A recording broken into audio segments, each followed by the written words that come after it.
we spoke about Brian McClare. Um, Yeah, but I see Danny McGrain, who was in that team in '86. One of the best fullbacks we ever had, if not the best. I see I think he's 78 today or 76. It's his right. birthday. It's his Okay. birthday this week anyway. I think he's a bit 2 years older than Martin O'Neill, so he must be. I think O'Neill's 74. He's 76.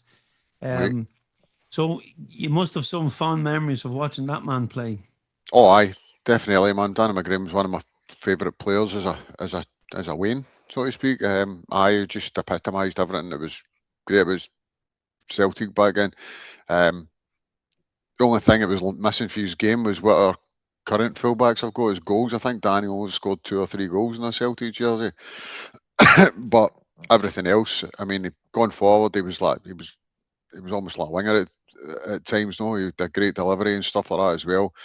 Tackle with both feet, could play on both sides. You know what I mean, just a phenomenal player and guy. Um, he was just, and he gave so much for so long to the club. I mean, he had diabetes, which was really unheard of in sort of sports players and athletes back in the days. He had to overcome that, and then he had serious, a couple of serious injuries as well. Came back, you know what I mean, strong as an ox. You know what I mean, he was just a fantastic world class, one of the few world class players that we had through about that time. I think we him and McStay, I think, were world class. We had some great players, but they two were phenomenal. I would say, Although I must have a word for Frank. I just love Frank McGarvey as well back in the late '70s, early '80s. When he came for Liverpool, which was a huge signing for us back then.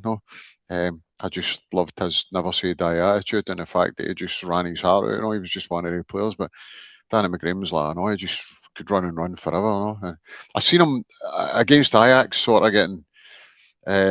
That was the first time I really saw him vulnerable. Was against Jesper Olsen, who was a sort of lightning winger who played for Ajax when Cruyff was back there in his latter years, and that was the only time I really seen him getting a roasting. Danny, any other time he could take stand his ground against anybody, but he was getting into his sort of later years then.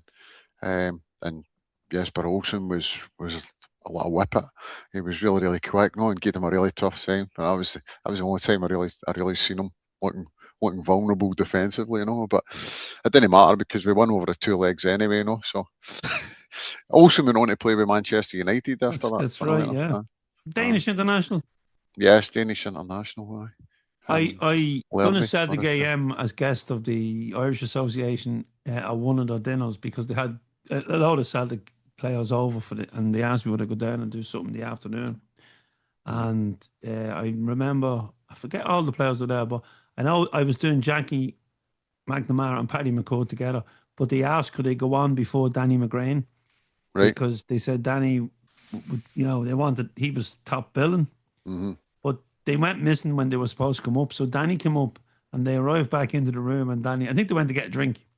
And Danny was on stage. And Jackie got up and he said, "How can you follow that?" But I thought Danny was. I'd only ever interviewed him once, and Mm-hmm. I thought he was witty, charming, intelligent. And he had the audience in the palm of his hand, even ones Yeah. that wouldn't be no, because he was the guest of honor at that dinner. I could But we could do I could do a entire show with you about Danny McGrain if I go back out his games and his titles and stuff like that. But maybe we should unfortunately, do it, I do not have time today. but not today.